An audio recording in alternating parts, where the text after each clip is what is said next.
Bollywood silver screen presenting 1899। इस कहानी की शुरुआत होती है 19 अक्टूबर 1899 से, जहां पर हमें एक स्टीम शिप को दिखाया जाता है जिसका नाम कैरबरॉस है, जो कि इंग्लैंड से न्यूयॉर्क सिटी जा रहा है। इस शिप में मोरा नाम की एक लड़की भी होती है, जिसे रात को सपना आता है कि वो मेंटल असाइलम में है, जहां उसके पिता उसे मिलने के लिए आते हैं, जिन्हें देखकर वो अपना आपा खो देती है और चीख चीख कर कहती है कि प्रोमेथियस शिप के साथ जो कुछ हुआ है उसके जिम्मेदार आप हैं। अभी मोरा की नींद खुल जाती है। दरअसल मोरा इस वक्त जिस शिप में है, इसका एक सिस्टर शिप भी था जिसका नाम प्रोमेथियस था। 4 महीने पहले इसी रूट से जाते हुए वो शिप अचानक पैसेंजर्स के साथ कहीं गायब हो गया। ये न्यूज़ पूरी दुनिया के लिए बहुत बड़ी न्यूज़ होती है, क्योंकि प्रोमेथियस शिप में बहुत बड़े बड़े लोग थे। हालांकि मोरा ने सपना देखा है, लेकिन उसे लगता है कि सपने में कोई ना कोई हकीकत है। उसे अपनी पिछली बातें बहुत ज़्यादा याद नहीं है। एक दिन पहले उसके भाई ने न्यूयॉर्क से उसे शिप का टिकट दिया था। उसे न्यूयॉर्क न्यू ईयर मनाने के लिए बुला रहा होता है। इस पूरे शिप में 1500 पैसेंजर्स होते हैं, लेकिन हर कोई अलग अलग कैटेगरी में डिवाइड होता है। जैसे कुछ लोग वर्कर क्लास में होते हैं, कुछ लोग लोअर क्लास में, कुछ लोग मिडिल क्लास में और कुछ लोग हाई क्लास में। मोरा हाई क्लास में ट्रैवल कर रही है और हाई क्लास में दूसरी किसी भी क्लास का कोई भी आदमी नहीं आ सकता। मोरा के साथ यहाँ पर और भी पैसेंजर्स होते हैं, जिसमें एक गे कपल होता है जो सबके सामने भाई बनकर रह रहे होते हैं, क्योंकि इस वक्त गे लोगों को आज़ादी नहीं थी। साथ ही यहाँ पर एक न्यूली मैरिड कपल भी होता है और इन दोनों को देखकर लगता है कि ये दोनों एक दूसरे के साथ खुश नहीं है। यहाँ पर एक जैपनीज लड़की भी होती है, जिसकी ओनर उसे न्यूयॉर्क बेचने के लिए ले जा रही है। अब जब इस सब के सब लंच कर रहे होते हैं, तभी नीचे लोअर क्लास से एक लड़का ऊपर आ जाता है, जिसे सिक्योरिटी पकड़ लेती है। पर वो चीख चीख कर कहता है कि मेरी बहन प्रेग्नेंट है, उसकी तबीयत खराब है, मुझे डॉक्टर की जरूरत है।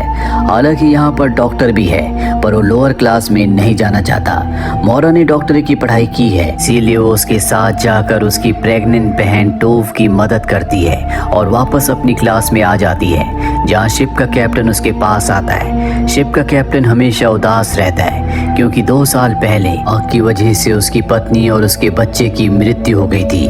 तभी यहाँ पर कैप्टन का एक आदमी आता और कहता है कि हमें किसी दूसरे शिप के सिग्नल्स मिल रहे हैं। कैप्टन नीचे जाकर सिग्नल्स को चेक करता और पूरी तरह से हैरान हो जाता है, क्योंकि ये सिग्नल्स इन्हें प्रोमेथियस शिप से मिल रहे होते हैं, जो 4 महीने पहले अचानक से गायब हो गया होता है। ये इस बात से भी हैरान होते हैं कि 4 महीने बिना खाना पानी के कोई कैसे समंदर में जिंदा रह सकता है। पर ये तय करते हैं कि ये उस दिशा में जाएंगे और अपने शिप को लेकर ये प्रोमेथियस की दिशा में निकल पड़ते हैं, और इस बारे में ये किसी भी पैसेंजर को नहीं बताते।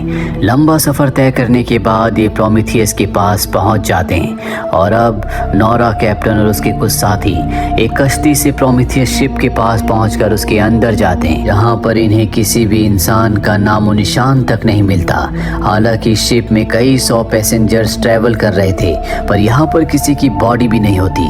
कैप्टन इसके बाद उस कंट्रोल रूम में जाता है, जहां से उसे सिग्नल्स भेजे गए थे, पर कैप्टन ये देखकर हैरान हो जाता है कि सिग्नल भेजने वाली मशीन टूटी हुई है। तभी मोरा को जमीन पर एक हरे रंग का बीटल दिखता है, यानी कि एक कीड़ा जो एक डायरेक्शन में जा रहा होता है। वो उस कीड़े का पीछा करती है, जो कि कबर्ड के अंदर चला जाता है, जिसे बाहर से बंद किया गया है। और जब ये उसे खोलते हैं तो उसके अंदर एक छोटा बच्चा बैठा होता है, जो इन सब को घूर घूर कर देख रहा होता है। उसके हाथ में एक छोटा सा पिरामिड भी होता है। किसी को कुछ समझ नहीं आता कि जब सब पैसेंजर्स गायब हो गए तो ये बच्चा यहाँ पर क्या कर रहा है। ये उस बच्चे को अपने शिप में ले आते हैं, लेकिन प्रोमेथियस शिप से एक और आदमी इनके शिप में चुपके से चढ़ जाता है। उसके हाथ में हरे रंग का उसी तरह का कीड़ा यानी कि बीटल होता है, जिस कीड़े का पीछा करते हुए मोरा बच्चे तक पहुंची थी। और ये आदमी मोरा के बगल वाले कमरे में रुकता है। जिस बच्चे को ये प्रोमेथियस शिप से लाए होते हैं, उसकी देखभाल की जिम्मेदारी मोरा को दी जाती है। और अब वो आदमी जो इनके पीछे प्रोमेथियस शिप से इनके शिप में आ गया, अगले दिन वो अपना नाम डैनियल बताता है। और मोरा इस आदमी को नहीं जानती, पर इस आदमी को देखकर ऐसा लगता है कि ये मोरा को बहुत अच्छे से जानता है। मोरा अब अपने कमरे में आ जाती है, जहाँ पर उसके सामने वो बच्चा बैठा होता है। वो देखती है कि उसकी गर्दन पर एक पिरामिड का निशान है, जो कि उल्टा बना हुआ है, और ठीक इसी तरह का निशान उसे अपने भाई के लेटर में भी मिला था, जिस लेटर के साथ साथ उसने उसे न्यूयॉर्क की टिकट्स भेजी थी। और अब बच्चे से पिरामिड के बारे में बहुत कुछ पूछती है, लेकिन वो कुछ नहीं बोलता। दरअसल ये बच्चा किसी से भी बात नहीं करता। वही डैनियल को दिखाया जाता है कि उसके पास जो हरे रंग का कीड़ा होता है वो लोअर क्लास में छोड़ देता है। वो कीड़ा एक बच्चे की तरफ जाता है, जिसके बाद उसकी मृत्यु हो जाती है। साथ ही यहाँ पर शिप के जितने भी कंपास होते हैं जिससे सही दिशा में जा सकते हैं, वो सब के सब खराब हो जाते हैं। इसीलिए शिप का कैप्टन तय करता है कि ये न्यूयॉर्क न जाकर वापस इंग्लैंड के लिए मुड़ जाएंगे, क्योंकि ये सब उसी तरह की घटनाएं होती है जो प्रोमेथियस शिप के साथ हुई थी, जिसके बाद वो अचानक से गायब हो गया था। मोरा शिप के कैप्टन के पास आती है और देखकर हैरान हो जाती है कि उसके केबिन में भी उसी तरह का उल्टा ट्रायंगल बना हुआ है, जैसे कि बच्चे की गर्दन पर उल्टे ट्रायंगल का टैटू बना था, जैसे कि उसके भाई के लेटर में बना हुआ था।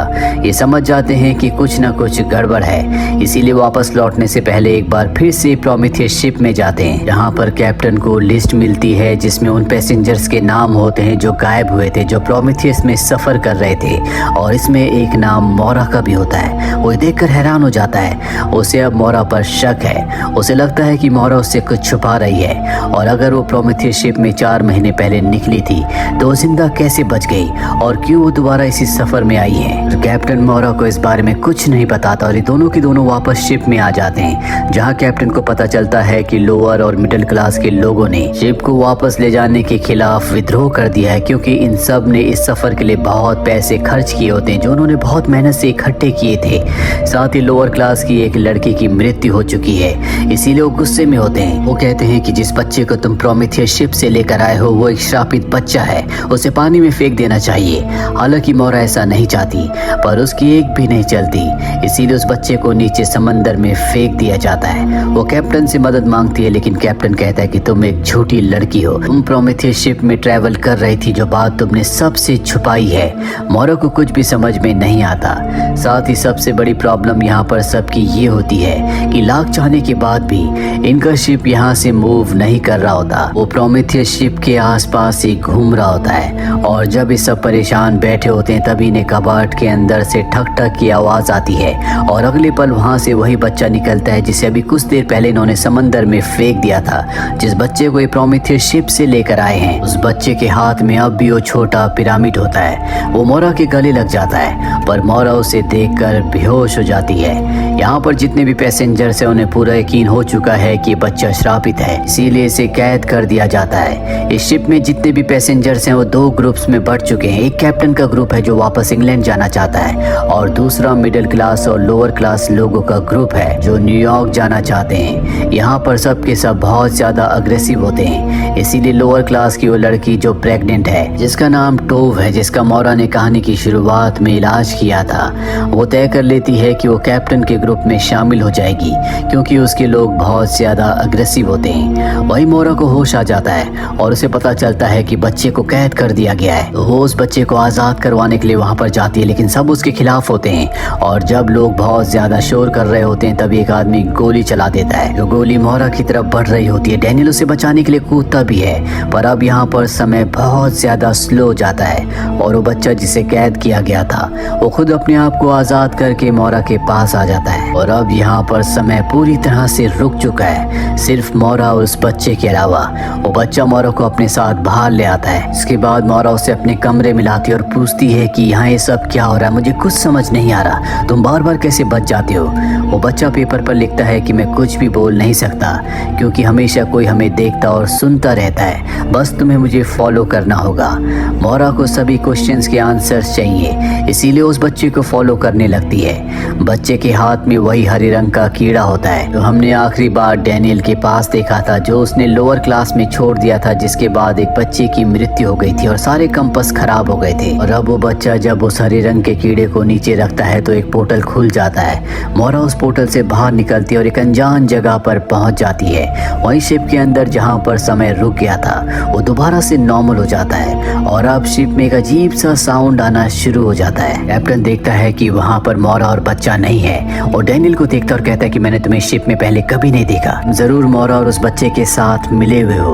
वो उसे पकड़ लेता है, पर तभी टोव कहती है कि ये वक्त आपस में लड़ने का नहीं है, हमें ये पता लगाना होगा कि हम यहाँ से कैसे निकल सकते हैं। और अब जो साउंड पूरे शिप में आ रहा होता है उससे सब के सब लोग हिप्नोटाइज होना शुरू हो जाते हैं और शिप के डेक पर पहुंच जाते हैं और शिप से समंदर में कूदना शुरू कर देते हैं। डैनियल देखकर हैरान हो जाता है, वो भागता हुआ नीचे जाता है। उसके पास अब भी वो हरे रंग का कीड़ा होता है जिससे वो पोर्टल खोलता है जिस तरह से बच्चे ने खोला था और वो भी उसी जगह पर आ जाता है जहाँ पर मोरा गई है। और यहाँ उसे वो बच्चा मिलता है जिससे वो पूछता है कि मोरा को क्या हो गया, वो मुझे पहचान क्यों नहीं रही, वही इन सब चीज़ों को रोक सकती है। और इसके बाद वो पोर्टल से वापस शिप में आ जाता है ताकि लोगों की जान बचा सके। वो उस जगह पहुंच जाता है जहां से मशीन से सारा का सारा साउंड प्रोड्यूस हो रहा होता है। वो उसे बंद करने की कोशिश में लग जाता है। वहीं दूसरी तरफ हमें एक केबिन में उस न्यूली मैरिड कपल को दिखाया जाता है जो एक दूसरे के साथ खुश नहीं है। तभी वहां पर लोअर क्लास का एक आदमी आ जाता है, उन्हें गन पॉइंट पर ले लेता है और उन दोनों के हाथ बांध देता है। साथ ही वो अपने भी हाथ बांध देता है ताकि वो हिप्नोटाइज होकर समंदर में ना कूदे। वही हमें मोरा को दिखाया जाता है जिससे अपने सामने एक असाइलम दिखता है और ये वैसे ही असाइलम होता है जैसे उसके पिता ने उसकी मॉम के लिए बनाया था। वो उस मेंटल हॉस्पिटल उस असाइलम के अंदर जाती है जहाँ पर दो लोग उसे पकड़ लेते हैं और तभी मोरा के पिता उसके सामने आते हैं और पूछते हैं कि तुमने उस चीज को कहाँ पर छुपाया है। मोरा को कुछ भी समझ में नहीं आता लेकिन अपने पिता की बातों से उसे समझ में आ जाता है कि 4 महीने पहले जब प्रोमीथियस गायब हुआ था तो उसमें उसके पिता का ही हाथ था। इसके बाद मोरा को एक अजीब सा इंजेक्शन लगाया जाता है और जब उसकी नींद खुलती है तो शिप में अपने बिस्तर के ऊपर उठती है। वो भागते हुए कैप्टन के पास जाती है। वो कहती है कि मुझे ये तो नहीं पता कि 4 महीने पहले मैं प्रोमीथियस में थी या नहीं, पर मुझे ये पता है कि प्रोमीथियस के साथ जो कुछ हुआ है वो मेरे पिता की वजह से हुआ है और मेरे पास जो मेरी पिछली यादें नहीं हैं इसके कारण भी मेरे पिता हैं, उन्होंने मेरी पिछली यादों को मिटा दिया है। दरअसल मोरा के पिता की जिंदगी में मोरा की मॉम सबसे ज्यादा इम्पोर्टेंट थी, पर जब उन्होंने मोरा को जन्म दिया तो उनकी दिमागी हालत खराब होना शुरू हो गई, जिसके बाद उन्होंने अपनी पत्नी के लिए मेंटल असाइलम यानी कि मेंटल हॉस्पिटल बनाया जहां से अभी अभी मोरा वापस आई है। मोरा के पिता को कभी भी अपने बच्चों से लगाव नहीं था। उसके बाद उन्होंने इंसानी दिमाग पर एक्सपेरिमेंट करना शुरू कर दिया और अब मोरा को पूरा यकीन है कि प्रोमीथियस के साथ जो कुछ हुआ या इस शिप में जो कुछ हो रहा है उसके पिता के एक्सपेरिमेंट का एक हिस्सा है। अब मोरा को वहाँ पर वो बीटल यानी कि हरे रंग का कीड़ा दिखता है जिसके बाद वो वही प्रोसीजर करती है जो उसके सामने बच्चे ने किया था और उस प्रोसीजर को करने के बाद एक दरवाजा खोलता है। दोनों के दोनों उससे अंदर चले जाते हैं जिसके बाद ये एक जले हुए घर के सामने पहुंच जाते हैं। ये वही घर होता है जिसमें कैप्टन की पत्नी और बच्चे की मृत्यु हुई थी। वही शिप में डैनियल उस साउंड को बंद कर देता है जिससे सबके सब हिप्नोटाइज हो रहे थे, पर अब बहुत देर हो चुकी है। इस शिप में 1500 लोग थे लेकिन अब यहाँ पर कुछ ही लोग बचे हैं, सबके सब समंदर में कूद चुके हैं। साथ ही शिप में मोरा के पिता का आदमी जिसका नाम विल्सन है उस बच्चे को ढूंढ रहा होता है पर उसे बच्चा नहीं मिलता। मोरा के पिता को दिखाया जाता है जो एक कमरे में होते हैं और उनकी विंडो के बाहर उसी तरह का पिरामिड होता है जिस तरह का पिरामिड का छोटा सा मॉडल बच्चे के हाथ में था। विल्सन मोरा के पिता के पास आता और कहता है कि मैंने शिप में उस बच्चे को हर जगह ढूंढा पर वो मुझे कहीं नहीं मिला। मोरा के पिता कहते हैं कि उस बच्चे को ढूंढना बहुत जरूरी है, नहीं तो हमारा एक्सपेरिमेंट पूरा नहीं हो सकता। वहीं हमें कैप्टन को और मोरा को दिखाया जाता है जो एक बार फिर से मेंटल असाइलम में पहुंच जाते हैं ताकि वो मोरा के पिता के खिलाफ सबूत ढूंढ सके। पर अब यहाँ पर डैनियल भी आ जाता है। डैनियल को देखकर ये दोनों के दोनों हैरान हो जाते हैं क्योंकि ये पोर्टल के थ्रू यहाँ पर आए थे, जिसका मतलब ये है कि डैनियल को भी पोर्टल के बारे में पता है। कैप्टन उसके ऊपर हमला करता है पर वो अपनी टेलीपोर्टिंग पावर से उसे जंगल में भेज देता है। मोरा ये देखकर बहुत डर जाती है और डैनियल की तरफ गन तान देती है, पर डैनियल उसे हैरानी से देख रहा होता और पूछता है कि तुम्हें सच में कुछ भी याद नहीं? मैं तुम्हारा हस्बैंड हूँ, हमारी शादी को 12 साल हो चुके हैं। मोरा उसकी बातों पर यकीन नहीं करती, उसे लगता है कि डैनियल उसके लिए खतरा है, इसीलिए वो डैनियल को एक कमरे में बंद कर देती है और खुद वहाँ से बाहर आ जाती है।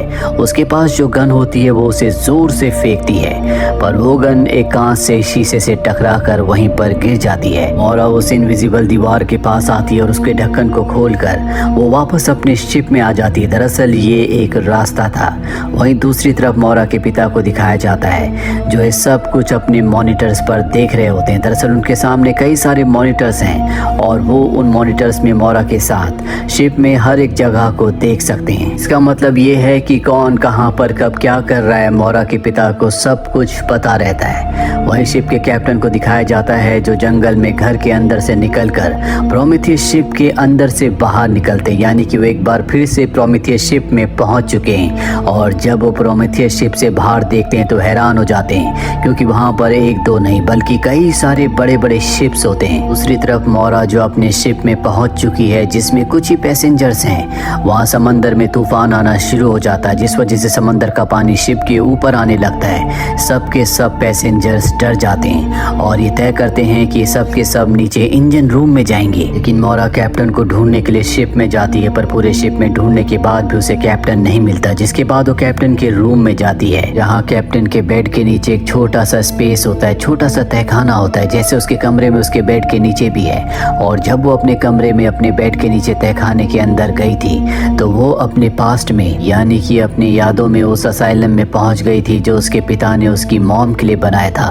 और अब वो जानती है कि कैप्टन भी शायद अपनी यादों में गया होगा, इसीलिए उस तहखाने के अंदर वो जाती है। पर वहां पर उसे कैप्टन नहीं बल्कि कैप्टन की पत्नी मिलती है जिसकी मृत्यु हो चुकी है। कैप्टन की पत्नी उस पर हमला कर देती है और कहती है कि तुम कैप्टन की यादों में क्या कर रही हो, तुम क्या हो।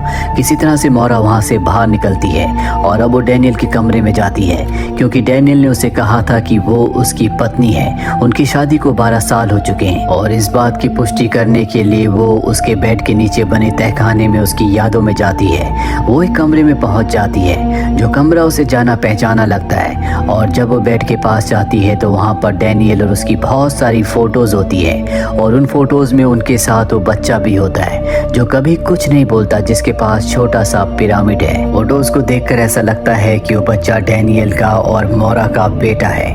वहीं दूसरी तरफ डैनियल को दिखाया जाता है जो मोरा की यादों में होता है। वो उसकी यादों से निकलकर एक कब्र के पास जाता है जिसके नीचे वो बच्चा छुपा हुआ होता है। डैनियल कहता है कि तुम्हें अपनी जान बचानी होगी क्योंकि मोरा के पिता तुम्हें ढूंढ रहे हैं। वो बच्चा कहता है कि तुम मेरी चिंता मत करो, मैं यहाँ पर सुरक्षित हूँ। और डैनियल को एक रिंग देता और कहता है कि ये मोरा को दे देना। दरअसल ये डैनियल और मोरा का ही बेटा है। इसके बाद डैनियल यहाँ से निकलकर वापस शिप में आ जाता है। उसे पता होता है कि मोरा हो ना हो उसकी यादों में गई होगी। और जब वो अपने बेड के नीचे अपने तहखाने में जाता है जहाँ पर उसकी यादें हैं, तो वहाँ पर मोरा उसे मिल जाती है। मोरा को यकीन हो चुका है कि डैनियल उसका पति है। डैनियल मोरा को बताता है कि यहाँ पर जो कुछ भी हो रहा है वो आंखों का भ्रम है।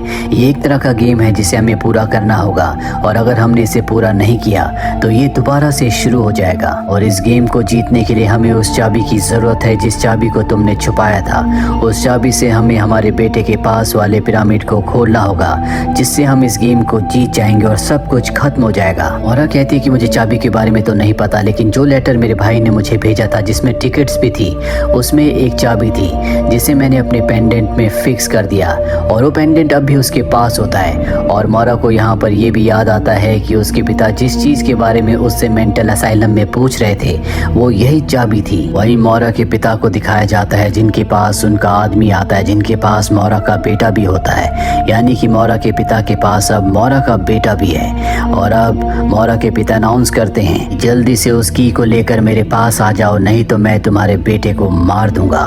मोरा के बेटे के पास यहाँ पर वो छोटा पिरामिड होता है जो मोरा के पिता उससे ले लेते हैं और अब वो उस पिरामिड को ऊपर से खोलते हैं। उसके अंदर एक की होल होता है, इसकी की मोरा के पास है। मोरा जिस शिप में होती है वो एक तूफान में फंसा हुआ है और वो पानी के बवंडर से होता हुआ एक शांत समंदर में पहुंच जाता है जहाँ पर बहुत सारे शिप होते हैं। ये वही जगह होती है जहाँ पर प्रोमेथियस और बहुत सारे और दूसरे शिप हैं और कैप्टन भी यहाँ प्रोमेथियस के ही अंदर है। इसके बाद वो भी इन्हीं के शिप में आ जाता है। अब हमें मोरा की कुछ पास्ट मेमोरीज को दिखाया जाता है जिसमें उसका बेटा उसके साथ होता है। उसके पास एक हरे रंग का कीड़ा यानी कि बीटल होता है। मोरा कहती है कि अगर तुम बीटल को सुरक्षित रखना चाहते हो तुम्हें इसे आज़ाद करना होगा। और तभी यहाँ पर मोरा के बेटे की नींद खुल जाती। वो अब भी अपने ग्रैंडफादर के साथ होता है। वो उस बच्चे को बताते हैं कि हम सब यहाँ पर फंसे हुए हैं और इसका कारण मैं नहीं बल्कि तुम्हारी मॉम है। यहाँ पर जितने भी लोग हैं वो सब अपनी मर्जी से हैं। उनके पास उनकी बुरी दर्द भरी यादें थी और उन्हीं को भुलाना चाहते थे। लेकिन हम चाहे कितनी भी कोशिश कर लें, हमारी बुरी और दर्दनाक यादों का एक हिस्सा हमेशा हमारे साथ रह जाता है और ऐसे ही यहाँ पर सबके साथ हो रहा है। इसके बाद वो अपने ग्रैंडसन को एक कमरे में ले जाता है जहाँ पर उसके पास 2 इंजेक्शन होते हैं, एक वाइट और एक ब्लैक से यादें मिट जाती हैं और वाइट से पुरानी यादें आ जाती है। वो अपने ग्रैंडसन को वाइट इंजेक्शन लगाता है। इसके बाद हम उसकी यादों में देखते हैं कि उसे एक बहुत भयानक बीमारी हो गई थी। मोरा उससे बहुत प्यार करती है, इसीलिए वो उसे खोना नहीं चाहती थी। इसीलिए वो उसे एक सिमुलेशन में भेजना चाहती है, यानी कि ऐसी यादों की दुनिया में जो असली नहीं होगी, लेकिन जो भी उस दुनिया में होगा उसे ऐसा लगेगा कि यही उसकी असली दुनिया है और ये वही दुनिया होती है जहाँ पर ये सब के सब शिप में है। यहाँ पर शिप में जितने भी पैसेंजर्स होते हैं वो अपनी दुनिया में, अपनी ज़िंदगी में कहीं ना कहीं दुखी थे, इसीलिए सब ने यहाँ पर इस दुनिया को चुना। यानी कि असली ज़िंदगी में, इंसानों की ज़िंदगी में उनका शरीर कहीं पर है और उनका दिमाग यहाँ इस वर्चुअल वर्ल्ड में है। उन्हें यही लगता है कि यही उनकी असली दुनिया है, जबकि असली दुनिया कहीं और है। और इसीलिए यहाँ शिप में जितने भी लोग होते हैं उनमें से किसी को भी याद नहीं होता कि वो कब इस शिप में चढ़े थे। हालांकि मोरा के हस्बैंड डैनियल ने उसे ऐसा करने के लिए मना किया था, लेकिन मोरा ने उसे कहा था कि अगर हम ऐसा करेंगे तभी हम एक दूसरे के साथ हमेशा के लिए रह सकते हैं। इसीलिए वो अपने बेटे के साथ, अपने पति के साथ और उन सभी लोगों के साथ जो अपनी जिंदगी में परेशान थे, इस सिमुलेशन की दुनिया में आ गई होती है, जो सिर्फ एक तरह का दिमाग का धोखा है। दूसरी तरफ डैनियल को दिखाया जाता है जो अपने डिवाइस से यहाँ पर हो रहे सिमुलेशन को हैक कर देता है, जिससे यहाँ का जो भी सिमुलेशन होता है पूरी तरह से बिखरने लगता है। जिसके बाद शिप में एक ब्लैक कलर का पदार्थ आ जाता है जो शिप में फैलकर उसे तबाह करने लगता है। यहाँ पर जितने भी लोग बचे हैं वो एक दूसरे की यादों से होते हुए एक बार फिर से वापस शिप में आ जाते हैं। वहीं मोरा को पकड़ लिया जाता है, जिसके बाद मोरा को उसके पिता के पास ले जाया जाता है और मोरा एक्सेप्ट करती है कि उसी ने इस सिमुलेशन को, यानी कि इस दुनिया को बनाया है। उसके पिता उससे चाबी मांगते हैं, मोरा उन्हें चाबी दे देती है। जिसके बाद मोरा के पिता उसे ब्लैक कलर का इंजेक्शन लगाकर उसकी यादों को मिटा देते हैं। उनके पास पिरामिड की चाबी है, जिस पिरामिड के नीचे वेकअप लिखा होता है, यानी कि इस दुनिया से निकलने का ये रास्ता है। अगर इस चाबी को पिरामिड में लगाकर खोल दिया जाए तो सब असली दुनिया में उठ जाएंगे। पर जब मोरा के पिता ऐसा करते हैं तो चाबी काम नहीं करती। दरअसल डैनियल ने जब पूरे सिस्टम को हैक किया था तो उसने पिरामिड के साथ की को भी पूरी तरह से बदल दिया था, इसीलिए पिरामिड और की काम नहीं कर रहा होता। वहीं मोरा को दिखाया जाता है जिसकी आंख खुलती है, देखती है कि चारों तरफ कुछ भी नहीं है। तभी उसे क्रॉस दिखता है, यहाँ पर वो पहले भी आ चुकी है और अब उस क्रॉस के नीचे जाती है जहाँ पर उसका हस्बैंड डैनियल होता है। डैनियल उसे अब सारा सच बताता है और कहता है कि रियल वर्ल्ड में तुम्हारे भाई ने इस सिमुलेशन की दुनिया को अपने कब्जे में ले लिया है और उसी ने हम सबको यहाँ पर फंसा रखा है। और अब क्योंकि मैंने पिरामिड को और की को बदल दिया था तो वो अब भी मेरे पास है। इस वक्त हम जहाँ पर है ये पहला रूम है जो हमने बनाया था। और अब वो मोरा को एक बच्चों वाला पिरामिड देता है जिसकी की वही रिंग होती है जो उसके बेटे ने उसे दी थी। मोरा को कहता है कि अब असली दुनिया में जाने का वक्त हो गया है। जिसके बाद मोरा उस रिंग को की तरह पिरामिड पर लगाती है और वो असली दुनिया में जाग जाती है, जहाँ पर हमें एक बहुत बड़े चेम्बर को दिखाया जाता है जहाँ पर बहुत सारे लोग होते हैं। ये सब वही लोग होते हैं जो शिप में थे, जिनकी जिंदगी में दुख था और उन सब ने इस दुनिया को चुना था, लेकिन अब भी सब के सब उस दुनिया में फंसे हुए हैं। जबकि मोरा वापस असली दुनिया में आ चुकी है। लेकिन ये अर्थ नहीं है, बल्कि ये स्पेसशिप है जिसका नाम प्रोमीथियस है और उसी स्पेसशिप के अंदर ये सब के सब मशीन्स के अंदर सोए हुए थे। और इसके बाद स्क्रीन पर देखते हैं जहाँ पर लिखा होता है पैसेंजर्स 1423, क्रू 550 और डेट होती है 19 अक्टूबर 2099। यानी कि इतने सारे लोग इस शिप के अंदर है जो सब के सब उस गेम की दुनिया में फंसे हुए हैं। हालांकि वो भी बाहर निकलना चाहते हैं, लेकिन मोरा के भाई ने सबको वहां फंसा दिया होता है। और तभी मोरा को उसके भाई का मैसेज आता है जिसमें लिखा होता है वेलकम टू रियलिटी वर्ल्ड। दरअसल मोरा ने दिमाग की इस दुनिया को इसलिए बनाया था ताकि वो अपने बेटे के साथ हमेशा के लिए रह सके, क्योंकि उसके बेटे को बीमारी थी, उसकी मृत्यु होने वाली थी। और अब मोरा जब उस दुनिया में जाती है तो वो उसी दुनिया में फंस जाती है, क्योंकि उसके भाई ने इस पूरी गेम को, इस दुनिया को टेक ओवर कर लिया था, जिस वजह से ये उस दुनिया से निकल नहीं पाते। बार बार इनका जो दिमाग होता है उसी चीज़ को दोबारा से शुरू कर देता है और ये सब के सब वहाँ पर फंसे रह जाते हैं। पर मोरा अब असली दुनिया में आ चुकी है, जिसके बाद शायद वो बाकियों को भी असली दुनिया में वापस ले आए। और इसी के साथ ये वेब सीरीज़ यहीं पर ख़त्म हो जाती है। उम्मीद करते हैं कि ये कहानी आपको पसंद आई होगी।